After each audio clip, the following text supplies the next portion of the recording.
Howdy, Full Metal Cowboy, straight shooting a review of the film Batman Forever. This is the sequel to Batman Returns and was released in 1995. Now, there were two big changes that happened after Batman Returns.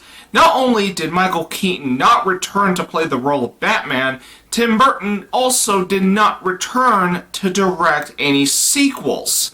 So now we have Val Kilmer as Batman with Joel Schumacher directing. Having a different director for a sequel is not necessarily a bad thing. There are certain series that have a change up in directors, but the quality is mostly maintained with that new director. But there are some cases when a new director comes in and the sequel isn't as good as its predecessors. As for Batman Forever's case, this is a completely different Batman film than what we have seen with the previous two films by Tim Burton. One of the nice things about Tim Burton's Batman films is its gothic design, which I think suits Batman just fine. But with Joel Schumacher sitting on the director's chair and offering his own visual style, I do wish Tim Burton directed Batman Forever instead of Joel Schumacher. One of the things you will notice quite often in Batman Forever is green! Lots and lots of green!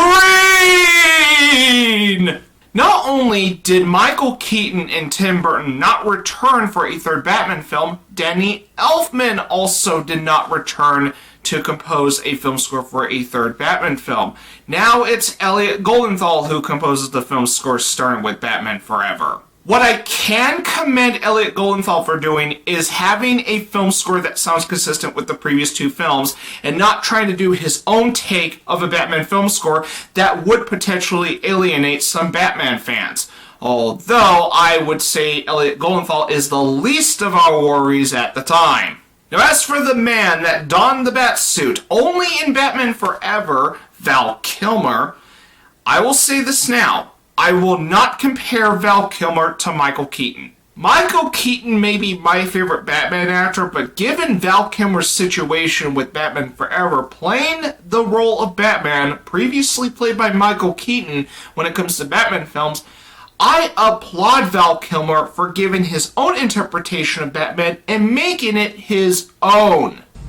I'll get drive-through. It's the car, right? Chicks love the car. Silly lines notwithstanding, because that would be the scriptwriter's fault. And just like the previous two Batman films, you cannot have a Batman film without a Batman villain or villains. Batman Forever has Two-Face and the Riddler. Just like the previous two Batman films, you cannot have a Batman film without a Batman villain. And Batman Forever has Two-Face and the Riddler. But which one should I talk about first? Well, allow me to just do this one take to flip a coin. If it's heads, Two-Face. If it's tails, Riddler.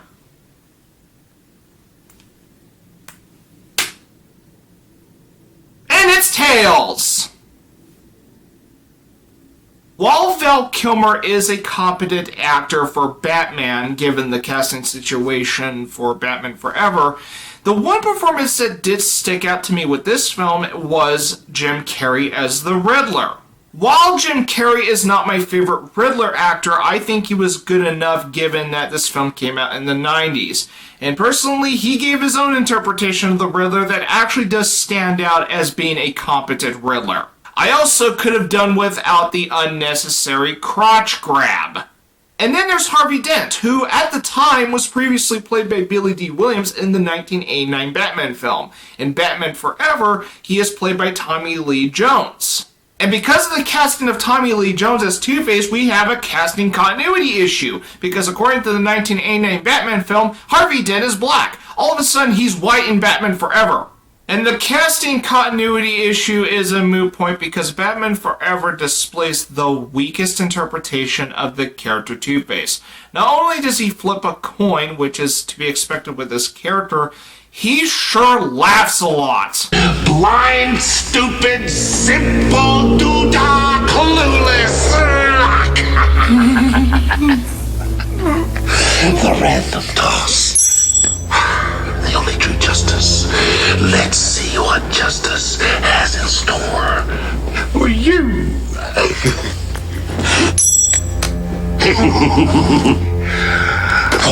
it's like a touch of God. Wait. Fortune smiles. Another day of wine and roses. Or, in your case, beer and pizza. But if you want a more comical version of Two-Face, here you go. Hey. Batman Forever also introduces Robin, played by Chris O'Donnell. And I'm going to be upfront when I say this. Chris O'Donnell may not have been the best Robin I have seen or heard, and I have not seen the show Titans, which Robin is in that show, but I would rather sit through Chris O'Donnell's performance as Robin than have to potentially sit through a cringy and edgy version of Robin. I guess I'll have to find out if Robin is edgy and cringy in Titans, but I am not looking forward to watch that anytime soon. I'll take my sweet time before I jump into that show. The plot to Batman Forever is really not all that bat-tastic. It's really quite simple. You got these bad guys, and it's up to Batman, as well as him having a sidekick, to stop the bad guys. Plain and simple. At the end of the day, Batman Forever was a massive shift from the previous two films that came before it, in regards to this film series from 1989 to 1997.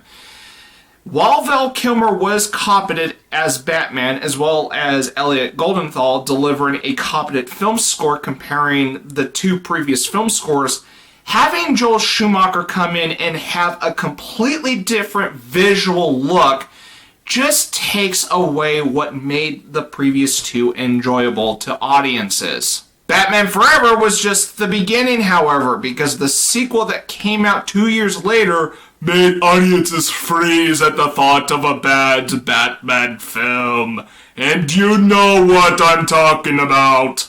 And if anyone's thinking I'm going to go into full rage mode for that review, I think I will do something else. I think I'll just chill and poke fun at it. There is at least one thing I liked about Batman Forever, and that's Val Kilmer as Batman himself. I actually think he was a good Batman. It's kind of a bummer that Val Kilmer only played Batman once. I'm going to be shooting a 3 out of 10 for Batman Forever. Next Bat time on this Bat channel, I will be looking at Batman and Robin. Holy catchphrases, Batman!